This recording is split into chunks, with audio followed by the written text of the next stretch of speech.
Ankleshwar highway ઉપર આવેલ સ્ક્રેપના માર્કેટમાં સતત આગની ઘટનાઓને કાબૂમાં લેવા જાણવા જોગ ફરિયાદ નોંધી પોલીસે તપાસ હાથ ધરી, જેમાં રહેણાંક વિસ્તારમાંથી શરૂ કરાયાનું બહાર આવ્યું છે।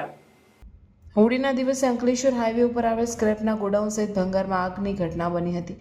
ફાયર સેફટી અને આવી ઘટનાઓ ભવિષ્યમાં ન બને તે માટે પોલીસ તંત્ર દ્વારા કડક કાર્યવાહીના ભાગરૂપે જાણવા જોગ ફરિયાદ નોંધી તપાસ હાથ ધરી છે અને આ સ્ક્રેપ માર્કેટમાં અસામાજિક પ્રવૃત્તિ જણાશે તો કાયદેસરની કાર્યવાહી કરવા માટે ડીવાયએસપી ડોક્ટર કુશલ ઓઝાએ જણાવ્યું હતું। ભીષણ આગ લાગી હતી। આ અનુસંધાને પોલીસે ત્વરિત તે જગ્યાએ પહોંચી અને આગને કાબૂ કરવાના પ્રયત્નો હાથ ધરેલ। આ બાબતે ફાયર બ્રિગેડ તથા અન્ય એજન્સીઓ પણ એમાં મદદમાં આવેલ અને એની ઉપર આગનો કાબૂ મેળવવા આવેલ।